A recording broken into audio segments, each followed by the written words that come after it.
about you. Yung kinidnap yung kanyang ama at kailangan nga dadalhin sa isang lugar na hindi nila alam o kaya kailangan nga ng medical attention at hindi na ibigay dahil nga Ang pinalipad masasabi na. ko lang po dyan, yung sa ganong sitwasyon, naramdaman din po nila yung sinasabi nilang due process at kunin yung kanilang ama na sinasabi nila na walang warrant, basta binitbit na lang po. Yung mga pinaslang po ba nila, binigyan po ba nila ng pagkakataon, dumaan po ba sa tamang proseso?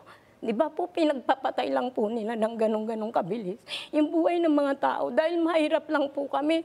Ganon na lang po ba kitilin nila yung buhay? Nararamdaman ba nila yung nararamdaman namin na mawala ng mahal sa buhay? Anak po yung nawala sa akin. Sila tatay nila buhay. Dumadaan lang sa tamang proseso, maganda ang higaan. Ang anak ko nabubulok na sa sementeryo. May babalik ba nila yung buhay na kinuha nila sa akin? Yung pangarap ng anak ko na makatulong sa kanyang magulang. Wala na, hindi na may babalik. Pero ang tatay ninyo, buhay na buhay. Sana naiintindihan nyo kami kung bakit kami nagsasalita ng ganito.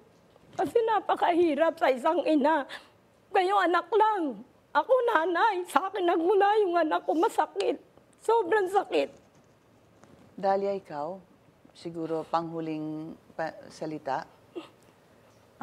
Ganun po. Yung sa sinasabi niyang kawawa naman yung tatay niya, mag-celebrate ng birthday sa March 28, kawawa naman mag-isa. Eh, paano yung anak ko? Magsi-6 years sa March 25. Ayun, kagaya ng sinabi ni Emily, nabubulok. Mag-celebrate kami ng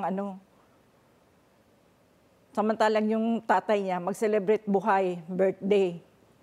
Samantalang kami, paano na yung kalagayan ng mga anak namin? Tagal-tagal na, ang tagal naming nang humiling ng hustisya sa anak namin.